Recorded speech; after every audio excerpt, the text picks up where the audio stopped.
थोड़ी सी बात पहले प्रेशर के बारे में कर ली जाए। आपने 11th-12th में प्रेशर के बारे में बहुत पढ़ा हुआ है, तो थोड़ा सा रिकैप कर लिया जाए कि आपने वो सब याद रखा हुआ है या भूल गए हो, ठीक है? उसके बाद क्या करोगे, कहानी को स्टार्ट करेंगे तो अच्छे से फील मिलेगा। तो देखो, अगर क्या कर ले, हम एक कंटेनर लें और उसमें क्या कर ले, कोई एक सिंपल सा गैस भर दे। तो एक बात बताओ, क्या गैस गैस में क्या होंगे? गैस के पार्टिकल्स। तो गैस के पार्टिकल्स की वजह से जो प्रेशर जनरेट होगा वो वॉल्स पे होगा या नहीं होगा। और देखो, कंटेनर के अंदर जो जगह है जिसको हम वॉल्यूम बोलते हैं कंटेनर का, उस वॉल्यूम के में भी प्रेशर होगा या नहीं होगा। पहला क्वेश्चन क्या, गैस के पार्टिकल्स की वजह से इन वॉल्स पर, इन दीवारों पर प्रेशर क्रिएट होगा या नहीं होगा।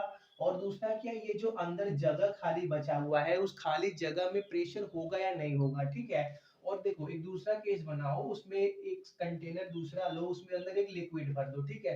लिक्विड सिंपली वाटर ले लो। तो इसमें भी इस केस में भी बताओ, क्या वाटर के मॉलिक्यूल्स की वजह से इस कंटेनर के वॉल्स पर प्रेशर क्रिएट होगा नहीं होगा। और ये जो अंदर स्पेस है वहां भी प्रेशर होगा या नहीं होगा, ठीक है। तो देखो, दोनों केस आपने बचपन नहीं 11th-12th से पढ़े हुए हैं, ठीक है। तो पहले इस कंटेनर की बात करते हैं। तो देखो, आप सभी को मालूम है यहाँ पे जैसे पूरा वाटर भरा हुआ है, ठीक है। तो आप सभी को मालूम है वाटर क्या करता है, जिस कंटेनर में रहता है उसकी दीवारों पे प्रेशर क्रिएट करता है, ठीक है। और क्या करोगे, अगर इसके अंदर आप सिंपल सा एक टुकड़ा डाल दो लकड़ी का, तो वो हमेशा क्या होता है, इक्विलिब्रियम में होता है। मतलब एक जगह कहीं थोड़ा सा नीचे आके रुक जाता है। रुक क्यों जाता है? क्योंकि यहाँ का प्रेशर और यहाँ का प्रेशर क्या होता है, इक्वल होता है। आपने क्या बोलते हैं, फ्लूइडिटी चैप्टर में पढ़ा होगा 11th में, कि जो वाटर के हर लेयर होते हैं, हर लेयर के दोनों साइड पे प्रेशर क्या होता है, बराबर। जैसे एक लेयर ये बनाओ, तो यहाँ पे जो प्रेशर होगा वही प्रेशर यहाँ पे होगा। एक दूसरा लेयर बनाओ, जो प्रेशर यहाँ पे होगा वही प्रेशर यहाँ पे होगा।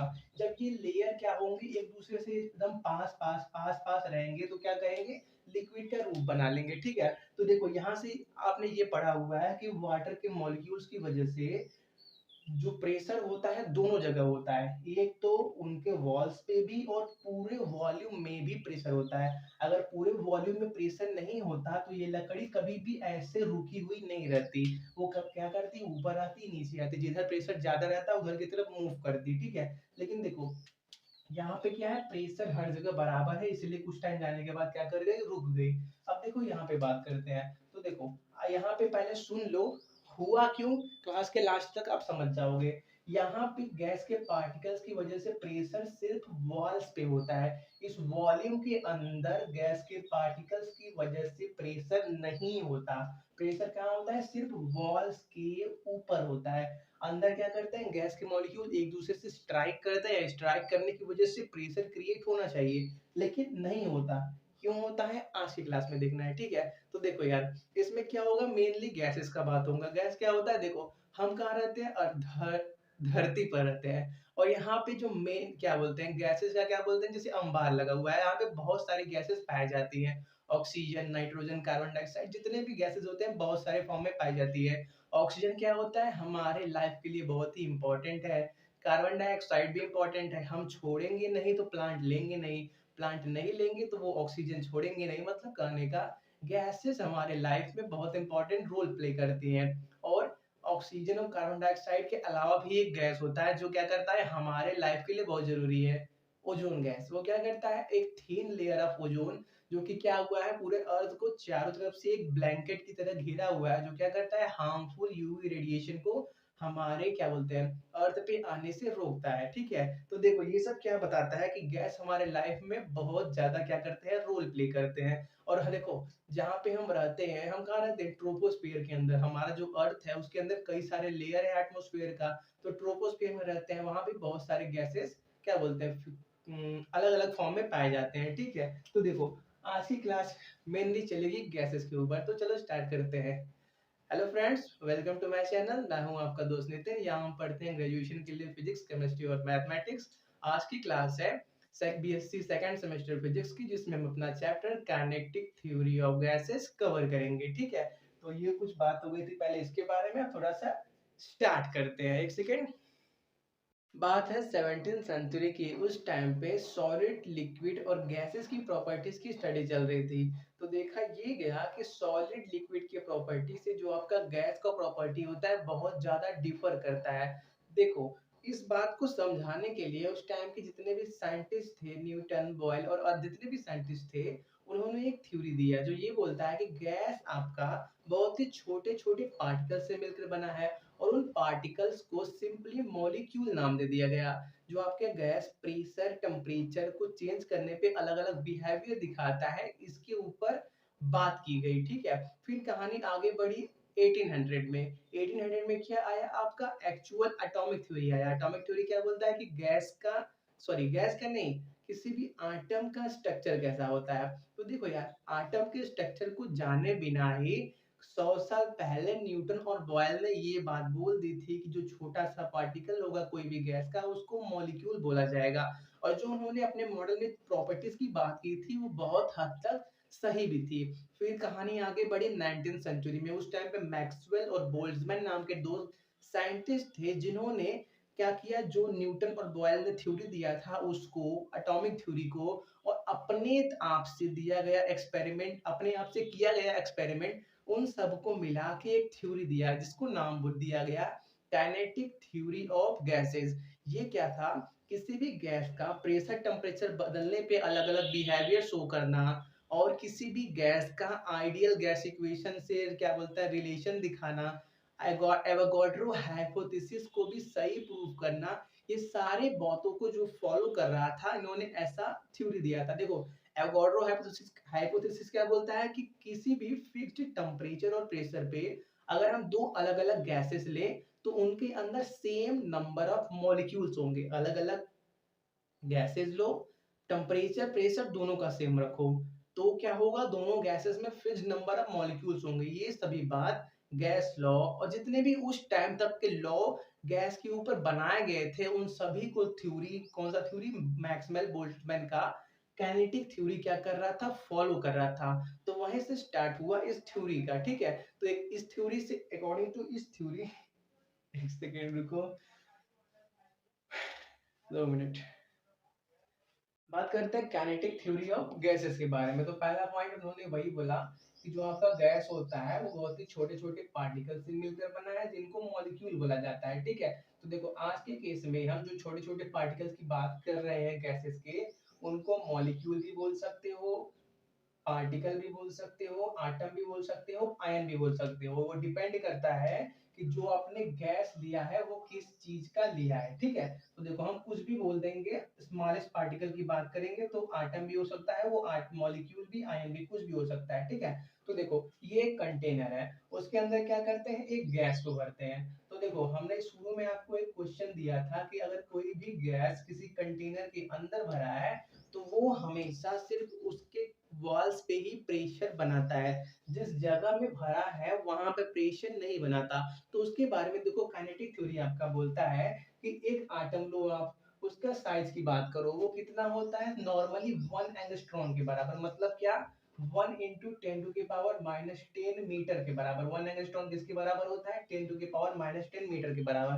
तो उन्होंने कहा कि जो आपका गैस है वो क्या होगा, छोटे छोटे आटम से मिलकर बना होगा।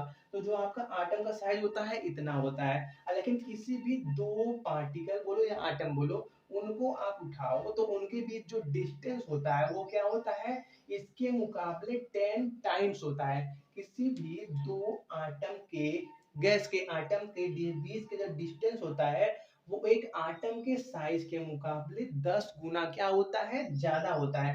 जिसकी वजह से क्या होता है, बहुत ही रेयर केस में या ना के बराबर वो एक दूसरे के पास आके क्या करते हैं, स्ट्राइक कर पाते हैं। तो देखो, दो आइटम बोलो, जब क्या करेंगे, एक दूसरे से स्ट्राइक करेंगे तब प्रेशर क्रिएट होने की संभावना है। लेकिन जब एक दूसरे से स्ट्राइक नहीं करेंगे तो प्रेशर बन ही नहीं सकता। जिसकी वजह से क्या होता है, ये जो कंटेनर है उसके अंदर कहीं भी प्रेशर क्रिएट नहीं होता। लेकिन आप सभी को मालूम है पार्टिकल्स बहुत तेजी से मूव करते हैं, तो वो क्या करेंगे, मैक्सिमम टाइम सिर्फ इसके वॉल्स पे ही स्ट्राइक करेंगे, ठीक है? लेकिन देखो यार, जैसे एक फैमिली है, उसके अलग अलग मेंबर अलग अलग जगह पे जॉब करते हैं, ठीक है? लेकिन जब कोई फेस्टिवल पड़ता है तो सब घर पे आते हैं, मिलते हैं। वैसे ही यहाँ पे भी होता है, भले ही कितने दूर हैं, लेकिन कुछ रेयर केसेस आते हैं जिस केसेस में ये क्या होते हैं, एक दूसरे के पास में आके एक दूसरे से स्ट्राइक करते हैं, ठीक है।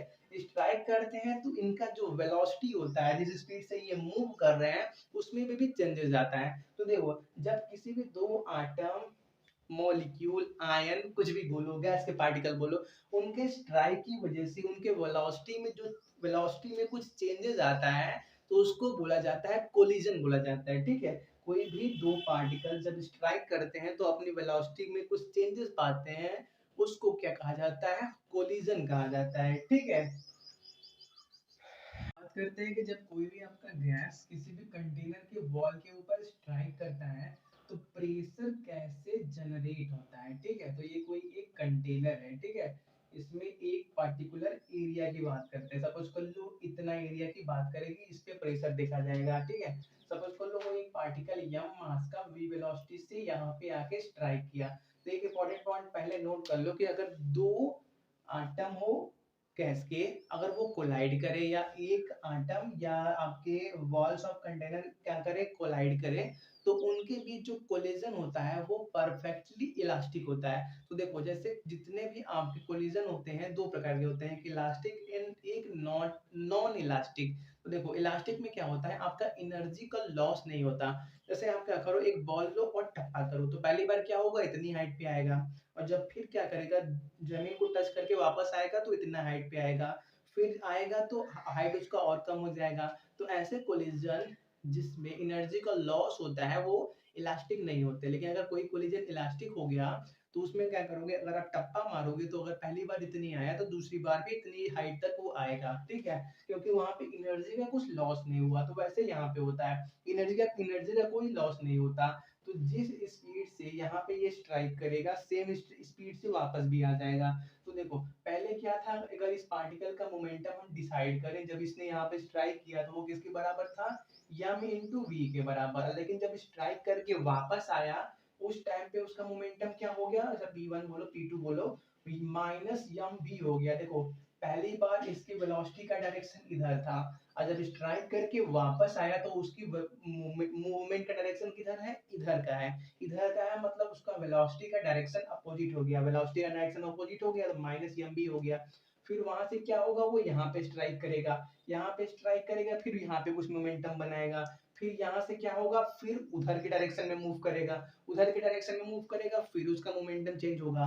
तो जो आपके गैस के पार्टिकल होते हैं, जितनी बार वॉल्स पे स्ट्राइक करते हैं, उतने टाइम्स उनका मोमेंटम क्या होता रहता है, चेंज होता रहता है। मोमेंटम क्यों चेंज होता है, गैस के पार्टिकल के वेलोसिटी के डायरेक्शन के चेंज होने की वजह से, ठीक है। तो देखो, यहाँ पे क्या पता चला कि जितने भी गैस के पार्टिकल होते हैं उनका मोमेंटम चेंज होता रहता है। उसी प्रकार आपके वॉल्स का भी मोमेंटम हर बार चेंज होता रहता है।